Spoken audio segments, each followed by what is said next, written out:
la crainte de la punition, mais par motif de conscience. C'est aussi pour cela que vous payez les impôts.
Magazine Vérité ou Réalité, magazine Vérité ou Réalité.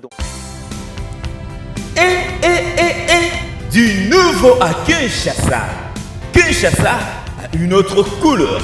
Salon Lomela vous apporte plusieurs options. Papa, maman, enfant. Une seule adresse. La beauté est prête.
Babi ba salo ezala na kitambo. Salo yaka moko. Salo Lomea. Na bengi ba fille o baza lokola ngai ba artiste. Donc boya ebele. Kwa ya Komoriko, avenue Lomami, Numéro 20. Babi bazala na bona ba salo mais salo yaka moko babi salo mwana poto. Boziwa. Basi kitoko lokwa ngai. Bimo mona ndé na koti na ndé na bimi. Donc deux personnes différentes. Baya kaka. La beauté est prête.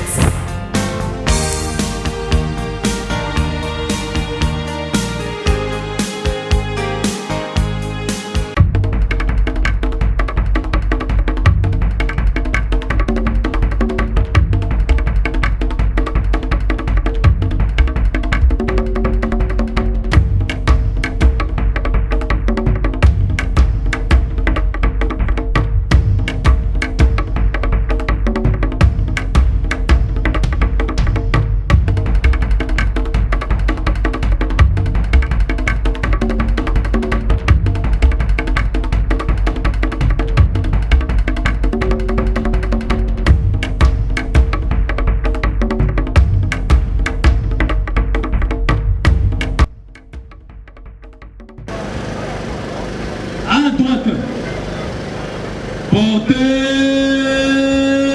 à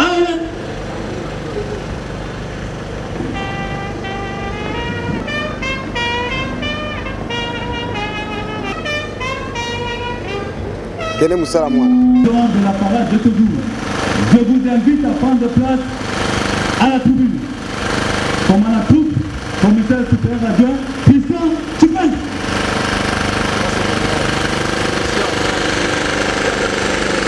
On est allé bongo chargé appuyer gestion. La urbain à Moamba.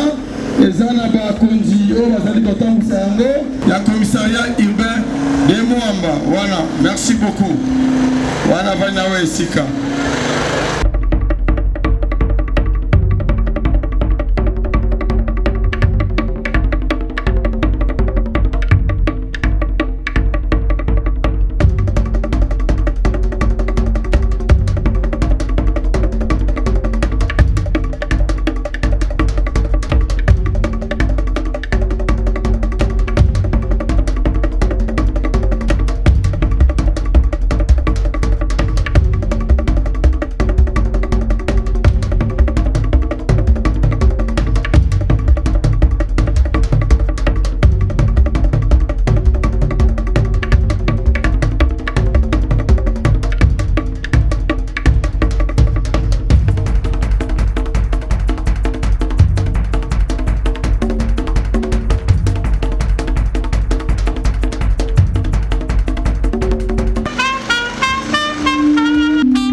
Monsieur le commandant commissariat urbain en charge de la police administrative, mon major, les éléments du commissariat urbain de Moamba sont rangés pour vous accueillir et vous...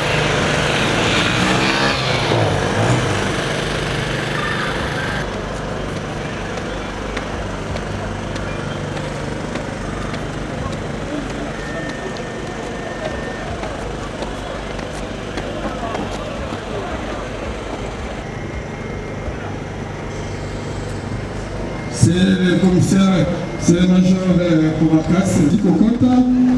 Tu as mis bon présent ici à Procureur Nabiso. Il y a parquet Nabiso Yamatete, il y a Passilikoya. Il y a mis bon encore de beaucoup de maîtres adjoints à la commission. À droite, portez arme.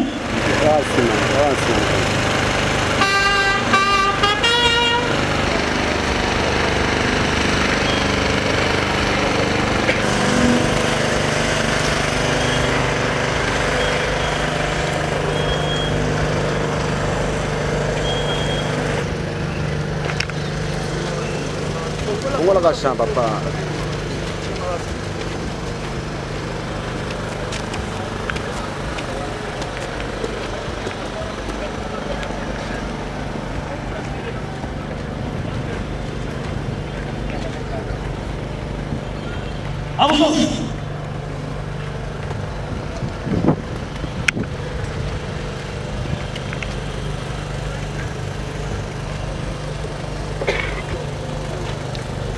Puis-je donner la situation de ce matin à vos ordres.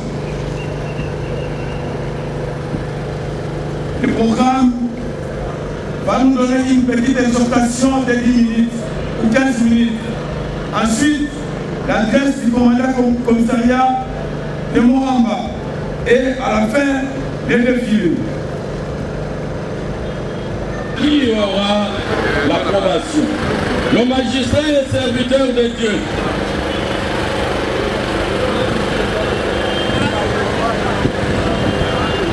Le magistrat est serviteur de Dieu pour ton bien. Mais si tu fais le mal, crains. Car ce n'est pas en vain qu'il porte l'épée. Étant serviteur de Dieu pour exercer la vengeance, et puis non seulement par la crainte de la punition, mais par motif de conscience. C'est aussi pour cela que vous payez les impôts. Et il est ministre de l'Éternel, c'est la parole de Dieu. Vous pouvez acclamer très fort pour la parole. Comme longtemps qui va la terre. L'élévation ne vient ni de l'Orient, ni de l'Occident, mais l'élévation vient de l'Éternel. Amen. L'élévation vient de l'Éternel. Cela ne me dit rien. Car révélé, parce que n'a pas mais pas besoin de consulter. Ça fait mal au revoir. Il y a une solution à l'autorité. Mon fils. Joue un peu ça là dans le bon. Que l'Éternel marche à la droite les pieds afin de mériter le royaume de cieux. Amen. Est-ce que je me fais comprendre? Moi je mesure Jean-Fro, Nabatouarobaka, oh non mon conseil, bateau sakaye, mais baba nakayete. Non, il faut avoir la crainte. Il faut avoir la crainte de l'autorité. C'est Dieu qui les a investis, il les a donné le pouvoir de réprimer le mal pour que les gens changent du mal au bien afin d'hériter le royaume de cieux. Misala ebele oyo la police en général lutaki ko abattre la période pré-électorale, avant électorale et pré-électorale. Boyamba, par félicitations, par encouragement à mon conseil avocat. Yami Balé. Pandémie, Koya, pour répondre à l'invitation de Bisson. pour la bolingo ya mboka parce que tout le la population na biso tout le la parade na biso to préparaki pour nazalaki attentif ntango naza kolanda motei alobi presque l'essentiel ya parade na biso po ya liboso na parade na biso tokolobela discipline. Discipline, monter à outi koloba, eza botosi en général. En particulier pour la biso mapinga, eza botosi ya bakonzi, botosi ya mibeko. Policier, oyo aza kotosa mibeko, amonanaka na bilembo elembo ya liboso soki tolandi lolenge tosololaki na mokonzi na biso commissaire provincial na fa passe na stade na parade na ye elembo ya liboso eza molato ya policier il faut elakisa discipline na ye. Toza la police nationale congolaise, toza na tenue na biso, molato na biso. Oyo tosombaka na magasin te, oyo tokendaka kotongisa biso moko te, oyo bakonzi. Bana Kimi, Bana Poto, Mokili Mobimba. Samsel chèque du nouveau pour un meilleur séjour à Kinshasa. Plusieurs options à votre disposition. Restaurant VIP pour vos grands rendez-vous. Voyageurs, hommes d'affaires, hommes de Dieu, vous qui désirez passer vos vacances à Kinshasa, voilà un lieu de repos en singleto ou en famille. Samsel Chèque vous propose les appartements suite moderne avec une connexion Wi-Fi en permanence. Un service de qualité est à votre disposition. La sécurité au point.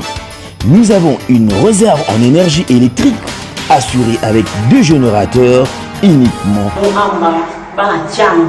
Invité Bino n'a pas suivi Samsel Chèque pour ça la 2 cités. Moi en boka aina ma solo na ye na jam. Bon téléphone qui vous solo place à Kolia, place à Kolala. Vraiment dans Samsel Chèque pour ça la 2 cités. Tous ça un restaurant à classe. Tous ça un appartement en tout cas pour te coûter comme ça. Vraiment moi en boka atali idéologie à Europe a vu non faut na mais on RTC. Tous ça non loin. Il y a Kimbuta. En face à Planète J, pour un restaurant Samsel Chèque, ce qu'on peut dire à 2 cités. Moi, si Mobali, partout dans le monde où vous êtes, dans ces lieux VIP aux normes internationales, les lieux où qui reçoivent les étrangers, les nationaux, tous les gens, partout où vous êtes dans le monde entier. À ce moment, nous avons des prix promotionnels. Notre adresse, nous sommes sur avenue Kingabois, numéro 67, quartier Sans Fil, dans la commune de Massina, le long du boulevard Lumumba. Référence station Kimbusta, juste en face. Pour toute réservation, contactez ces numéros. Samsel Chèque. Okomona batu mususu o bazangi botosi na lolenge na bango eza elembo ya bozangi botosi so la police eza la couleur bleue o tobengi tenue de combat toza na tenue de ville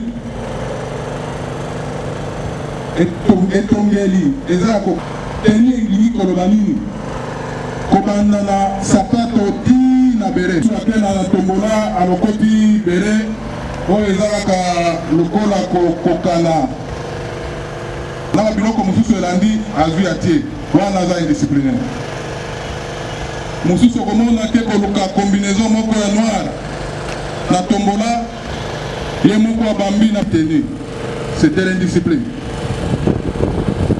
tozolokana bakokisi critère ya liboso tokoki kopesa bango kote ya koloba ke baza badiscipline ya mibale eza te mpo olati sokoto babengi au policier okomi komona bato nyonso otikaki na ndako parce que yo mpe outi na courtoisie totindi yo okende kozwela biso mutu soit kotikele convocation aya korépondre yo okomi kuna okotenir compte ya age na ye te parce que kolanda mibeko bakonzi nakopesa ndakisa balobi mituka oyo eza na plaque étrangère etambola te akosenga bolingisi akokoyebisa okende na yebi te mosusu akoyebisa yo kokende tokoki kotuna bango infraction oyo bakangelaka biso mingi na littoral eza violation de culture la police la violation de culture yango ndenge makambo mosusu sima yango violation de culture soki totali malamu soki tosali effort ya koevite ya korespecte mobeko tolobi respect ya consigne bokomona mbeba ekodiminue epa na biso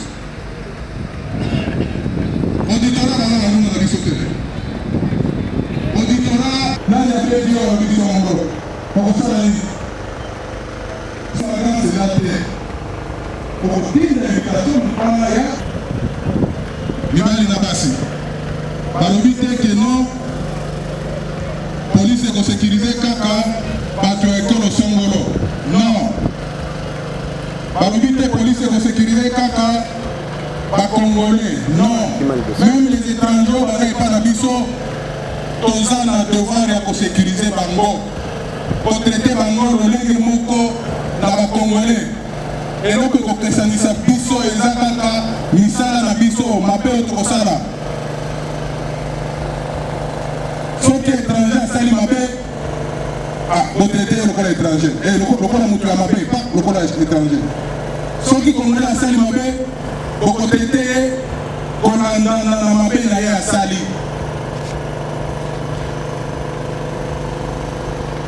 eza te oyo toza komona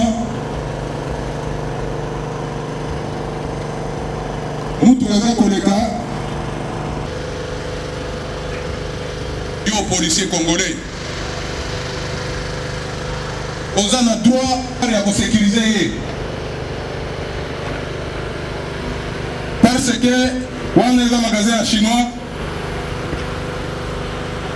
wana eza magajour boza koinsécurize bato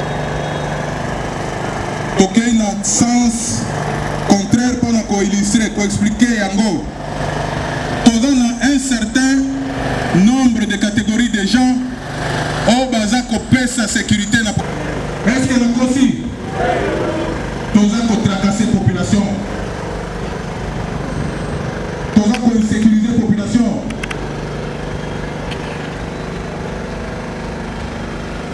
batindi yo okende kokanga monsieur x yo ozwi bulletin na yo wana okomi kotambola nango partout ozwi y z tout officier atungaka mutuna na réunion soki quelques policiers 2 3 bakozala soki bazali te tosukisi awa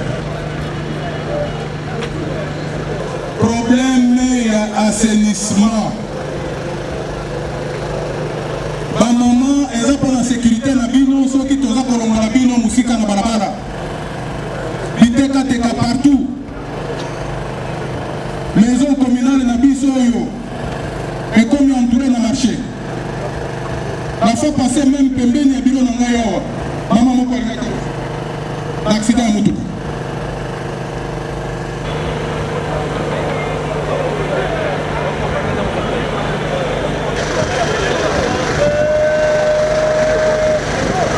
faites présenter les armes.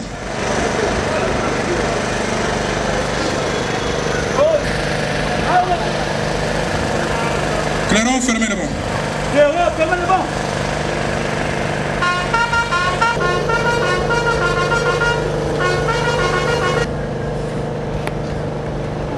Amour. Bien. Drapeau. Là, l'étape mon modérateur a annoncé qu'il y a un moyen de s'arranger. Passer au stade des martyrs. Comme le veut la tradition, nous avons pris ce message comme le nôtre pour le transmettre à nos hommes en martelant sur le point clé, tels que nous les avons structurés en 3 points qui sont la discipline, l'insécurité et la police de proximité. Mais qu'est-ce que nous pouvons retenir pour Corona? Il semblerait que Moamba est berceau de Corona. Vous savez, Moamba, c'est un district qui est au centre de la ville. Il y a Tchangou qui est de l'autre côté et les autres districts de l'autre côté. Moamba, c'est un épicentre où tout le monde, que ce soit les services de sécurité, que ce soit les malfrats, que ce soit les escrocs, trouvent comme un terrain facile à exploiter. Dire que Moamba est dépassé par les Kuluna, moi j'ai dit faux. J'ai déclaré tout haut à tout celui qui veut savoir le nombre de personnes que nous avons envoyées au parquet cette année, qu'il passe voir mes services, il comprendra que Moamba n'a pas un travail de titan sur ce point. Mais c'est un phénomène social, comme je venais de le dire, qui concerne tout le monde. Si vous laissez ces combats à seule la police, je ne dis pas que ça sera un échec, mais on prendra du temps pour éradiquer ce phénomène. Nous devons tous mettre la main à la pâte pour lutter contre ce phénomène. J'ai évoqué le cas de la police de proximité. La proximité de la police, c'est envers les responsables des juridictions, des entités territoriales. Nous avons les avenues, nous avons les quartiers, nous avons les communes. Si ces gens-là se désintéressent à cette lutte, si ces gens-là ne tiennent pas à bras le corps cette lutte, nous prendrons du temps pour éradiquer ce phénomène. Nous devons être en contact avec les maîtres, les chefs de quartier, parce que selon la loi qui nous régit en matière de police de proximité, ce sont ces autorités civiles qui ont le pouvoir, qui ont la compétence de nous réunir, nous, à tous les niveaux, communes, quartiers, et discuter de la sécurité de sa population à chaque niveau. Comme le phénomène Kuluna devient une épine dans la jambe, dans le pied de la population, nous devons tous y réfléchir. Donc ce n'est pas une histoire, une affaire de la police seule. Le phénomène Kuluna existe bien sûr, mais il y a un autre aspect que je voulais vous dire. Il y a des fois qu'on exagère ce phénomène par ignorance. Aujourd'hui, il y a deux personnes qui vont dans un bar, qui se disputent avec 2 autres personnes, une femme, et on acclame Kuluna. On va alerter tout le monde, même le commissaire général. Ce phénomène-là, de se disputer une femme, ça n'a pas commencé aujourd'hui. Il y a un mari qui bat sa femme, et la parcelle ne sait pas maîtriser ce mari-là. Et les voisins, qu'est-ce qu'ils font? Ils appellent tout le monde. On dit Yakuluna à telle avenue, tel numéro. Or, c'est un cas, soit de coups et blessures volontaires, soit de vol, soit d'extorsion. Mais par manque de connaissances, il y a des cas que nous décrions de Kuluna au moment où le mot même Kuluna, ou le contexte Kuluna, jusque-là dans le droit congolais, n'est pas encore bien défini. C'est ce qui embrouille un peu les esprits. On parle de Moamba Kuluna. Moamba a beaucoup d'activités. Il y a des bars, il y a des marchés, il y a. Alors, essayons aussi de voir qu'est-ce que nous pouvons qualifier de corona, qu'est-ce que nous ne pouvons pas qualifier de corona.